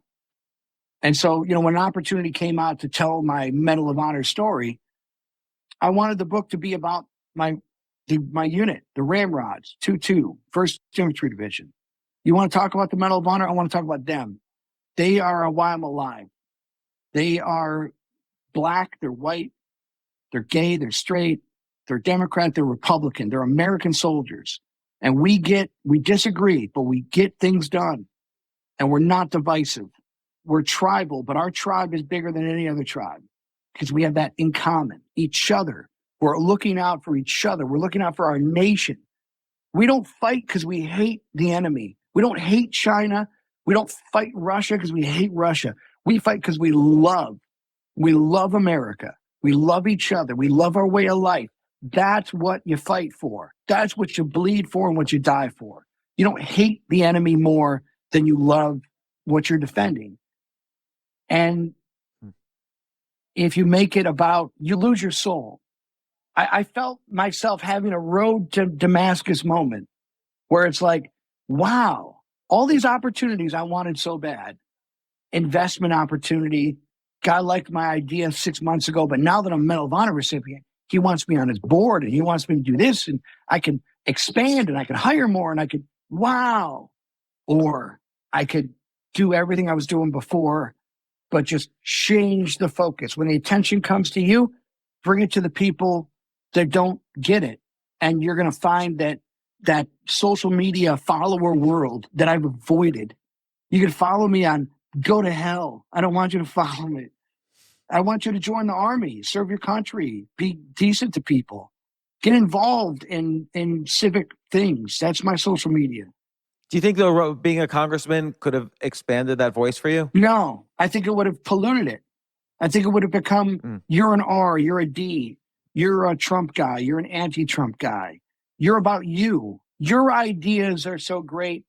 Let's go on Sean Hannity and talk about it. Your ideas are so fantastic. Let's see what Rachel Maddow thinks about it. I don't give a damn about those people. They're wonderful people. They might be super smart and they make a lot of money, but that's not why I'm on this earth. I want to be a congressman in my community. I want to have, I want to be a leader in any organization that wants me in it. Those are things we should all be doing. But they're not legacy, bored millionaires and people that need Wikipedia entries. They can put all that in there. That's all great. You got to know who you are and you got to know what you want and you got to know what you can actually accomplish. And when I paralyzed my ambition, because that's what I did in uniform, because I thought I missed war. I thought you paralyze your ambition in uniform because it's your duty. And I thought, wouldn't it be crazy if I actually lived my life that way and I wasn't in uniform? And why haven't I been doing that for 14 years? I'm writing this book and I'm realizing I've screwed up everything.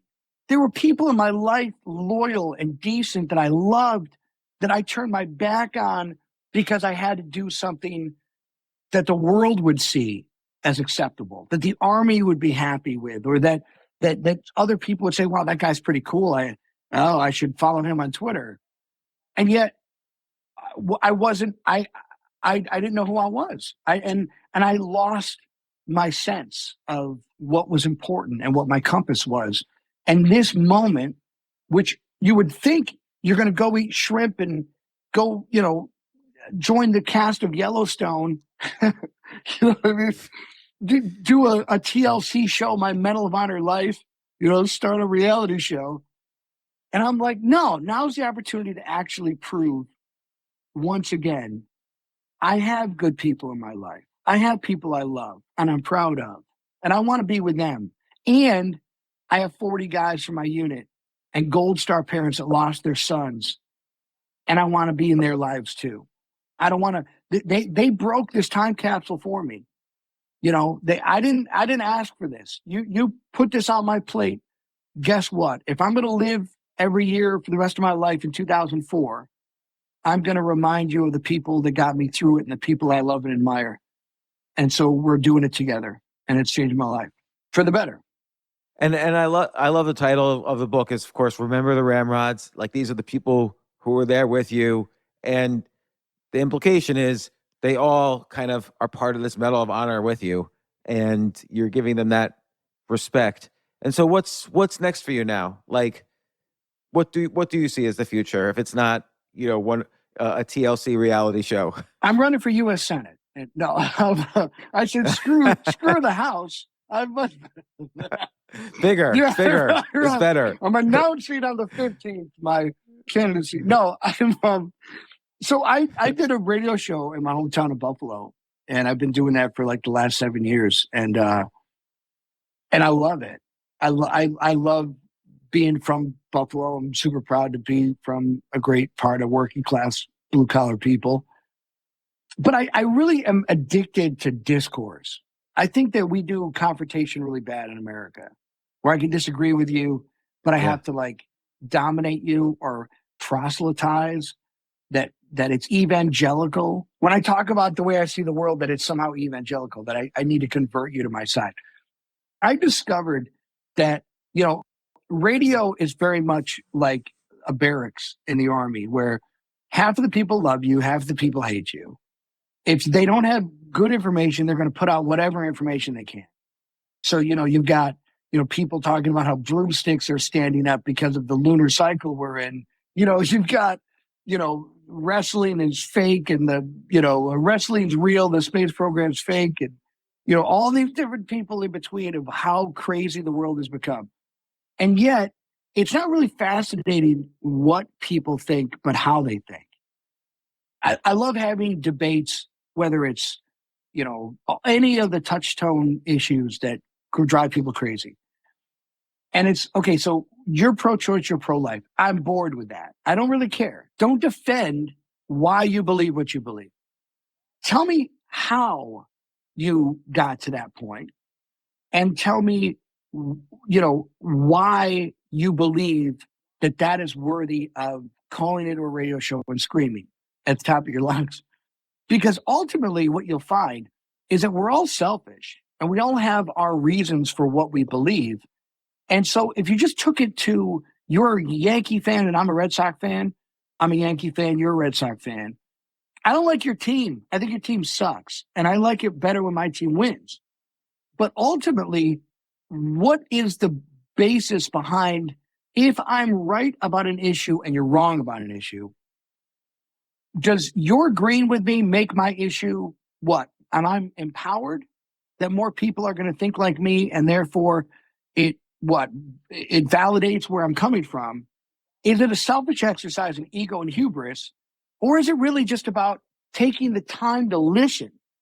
Taking the time to listen to where you're coming from and realizing people disagree with me, 90% of them will disqualify their own opinion in the first 5 minutes. We can have a gun debate and someone will disqualify what they're saying, and I'll be like, okay, fine. Do I need to point that out to you? I don't think I do. I think some people just need to vent. They're frustrated and they just want to scream. Yeah. And they want you to be an emotional tampon, and you're just there absorbing and saying, okay, I hear you, bud. You're mad. I'm mad too. But guess what? You're my neighbor, and it's garbage day. All right. I need you to focus on what we actually do as a culture and a society. We've got to actually do this together. You're going to disagree with me on some things. You're going to agree with me on others. But if it's that serious, well, that's just another example of our inability to have discourse. We can't communicate. We're too insecure. If you're right about an issue, shut up. You're right. Like, why do I have to tell you I'm right? At the end of the day, if the scoreboard's 14-0, James, I beat you. Do you need to be reminded? I beat you. I don't need to tell you I beat you, right? Or I lost. You want to tell me that you beat me? That's great. What can I do? We're schizophrenic, and it's not helping. No, I agree with you, and I find that what's been very freeing for me is every issue where I start to feel tense, like, oh, this person's disagreeing with me for some reason that's personal to them, and I don't really want to get involved in this, is that I very quickly steel man the argument, meaning if I were him or her, here's how I would argue against me. Like, even I would try to argue their point for them even better than they can. And then it becomes very freeing. Like, then, okay, I could see their point. And in fact, I'll even advise people in the middle of an argument, no, if you're trying to convince me, you should really do it this way. And then I might be persuaded. Right. Like, instead of calling me an insult or instead of saying, oh, you're this or you're that, just say these things. And then I have to question myself. Like, it's so easy for you to do this. You're right. So, but again, though, I always bring it down to, I would meet someone who would tell me like who they voted for, and I love body language is huge, and I love when someone will say something and then they're like recoiling for like a roadhouse sidekick to the head, like a Patrick Swayze, like they know what they're saying is going to induce a reaction, and they're preparing for the counterpunch. It's like, wait, you don't even care about me. Like, you don't even want to be my friend. What you're doing is a series of, like, in the old days, we posted on social media because we wanted to share. And now we're posting on social media because we want to comment. We want a reaction to what we're sharing. That's poison. That's poison. I could drive to your house in the 90s and be like, James, you're a jackass, in my car out the window. I didn't wait for people to come out and agree with me that you're a jackass. Right? But there's now a people are difference afraid. between screaming something. You're afraid to say an opinion. Well, but not you, but honestly, in general. They're afraid to say it. No. But you're absolutely right. The other issue is I used to think that if someone told me their position on an issue, I knew everything about them. And then I thought, that's really kind of narrow-minded and obtuse to think that one issue. If you defend the Second Amendment, I'm like, let me just play a game here. I'm going to check these boxes, and you're going to tell me your opinion. Open that envelope. Am I right or am I wrong? I become Chris Angel of politics, where I know everything, and then I started to be right about it. Yeah, you're right. That everything, it's like a menu. Like if you were, it doesn't matter if you're a Democrat or Republican. One thing I noticed is during COVID, if you're a Democrat, you believe these medicines work, and if you're a Republican, you believe these medicines work. Like, why would that be correlated? Why would pro-choice and pro-life be correlated to what medicines you think work for COVID? Or guns, or it does. It's like you wear the color. I used to think about this, like, I never got into country music, right? And people would be like, you should give it a try. It's really great. And I remember telling people, I don't want to ever be able to judge your taste in music by what headgear you have on. Like, if you're wearing a hat, it's the only genre of music that when you put a hat on, everyone's like, I know what you're into. You know what I mean? And it's strange to me that happened with Trump, where like I would see a Cincinnati Reds fan and I'd be like, oh my God, is that a Make America Great? Like, are you a fan of a red team or are you on the red team? And everything falls into line. And I'm thinking, there's got to be a pro-choice gun owner. And there's got to be a person that doesn't trust vaccinations, but also believes in science. And there has to be someone that trusts vaccinations, but not just this one. Where's the nuance?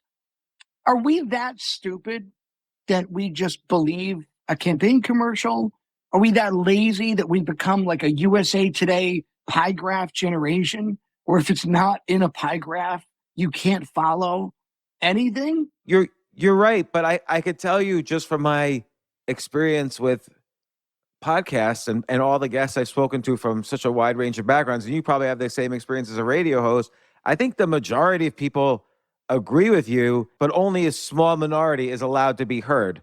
And because otherwise you're canceled if you're somewhere in the middle. Like, if you're in the middle, it's almost the worst thing. Like, because then you have no friends on either side and everybody's quiet. But I think that quiet people who believe in nuance is actually the majority, but you just never hear from them. Yeah, it's almost like when someone tells you a moderate, you think to yourself, oh, you're afraid to call yourself. Yeah, a fascist, like that's or you're a commie. Right. If you say you're a moderate, you're either a commie or a fascist, and you're lying about it. You're lying about it. You're just trying to get into the hotel bar and get a seat. But honestly, the thing that opened my eyes, I get the Medal of Honor, and the first event the Army sends me to was Gay Pride Week in New York. Right? And I'm thinking, what? What is happening here? Why am I going to Gay Pride Week? What about this doesn't seem right? So I'm automatically thinking, what's my reception going to be? And I'm walking around Gay Pride Week in New York, and I'm meeting transgender people that are saying, go kick ISIS's ass. Thank you for your service. I'm meeting people that are gay, straight, in between that are all saying, go get them. Thank you for doing what you're doing. And I'm like, well, I'm watching CNN too much. I'm watching Fox News way too much. I need to stop watching MSNBC because America, everywhere they've sent me in this country, from Utah to San Francisco to New York, Florida, Texas, and everything else, I've never run into anyone who's against the military. And the few people that are against America are just kids that are trying to shock you. It's like looking at Howard Stern's career and thinking, there was an age that we were at where we just said, what does dad say? I'm against it. I haven't found my voice yet. So what I'm going to get is shock. I'm going to shock you into thinking I'm a serious person. And maybe if I say something outrageous, everyone will think, well, let's talk about that. I got the room's attention by screaming, something nuts. And there's a part of me that did that as a kid. We mature. And I don't see America as divided as we're told. And I don't think it helps at all to constantly remind people that there's, the house is going to burn down. The house is on fire. I need you to know that the house is burning. Let's put the fire out. Let's actually do something about the house burning. Let's not lock the basement door and run out and scream that the house is on fire. Let's actually actively work to not be divisive. And it doesn't mean we're going to lose our principles. I'm not changing how I see the world, nor am I going to change how I tell you I disagree with you. But I can leave a conversation with deep disagreement without it devolving into something where I don't think you're a good person. And more importantly, I want the world to know you're a bad person. Like, my belief in you is amplified by now sharing what I feel you are, because you either are smart, you disagree, or you made a point that I don't want to address. Like, you were right about something, and my inability to deal with it is now like, you must be destroyed. You have the Polaroid that will expose me for the fraud that I am. I must kill you and take the Polaroid. I think that is it's toxic, and it's not who we are. And I refuse to be a part of it. I don't want to be a part of it. I don't have apologies for how I see the world. I don't feel the need to apologize. More importantly, I don't think you need to apologize for being 180 degrees from me. Well, David, it's really been such a pleasure to talk to you. I had no idea what to expect from this conversation. I read your book. It was riveting. It was a page turner. A really good writer and storyteller.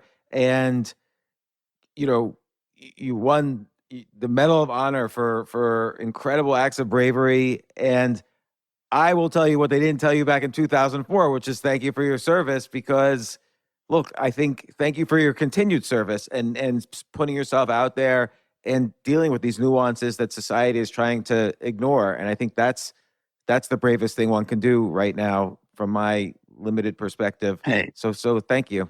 Hey, that means a lot. And I'm a big fan of yours and what you represent and what you stand for. Let me just leave you with this. Everyone, you get the Medal of Honor, everyone thanks you for your service. And it's weird because you don't know what to say. Like, you're like, well, college wasn't working out. I had some time. I wanted to travel abroad. How do you respond to someone thanking you for your service? And I ran into an old, crusty Vietnam veteran where I get all of my wisdom from.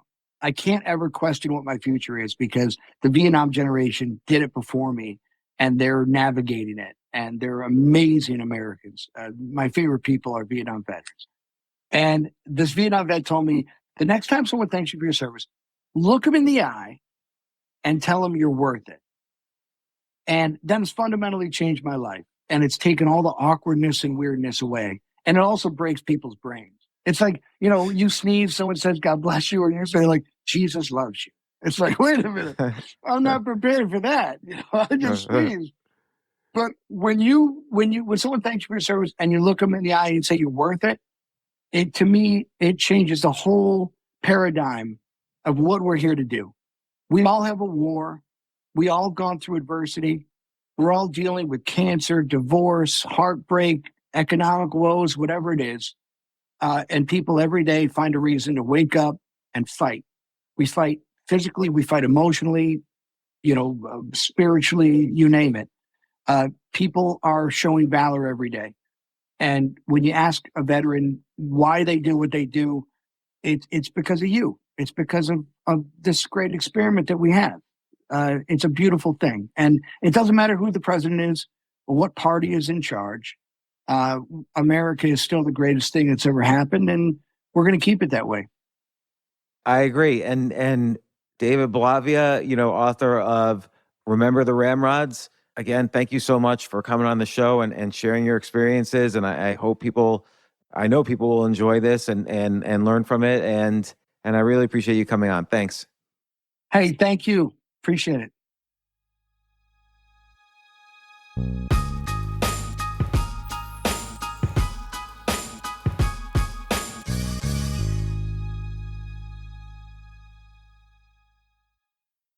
Whether in person or remote, open communication with your doctor is key to managing any condition, including heart failure.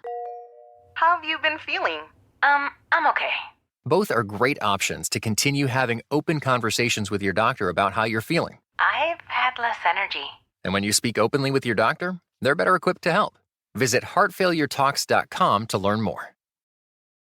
Welcome back to our studio, where we have a special guest with us today, Toucan Sam from Fruit Loops. Toucan Sam, welcome. It's my pleasure to be here.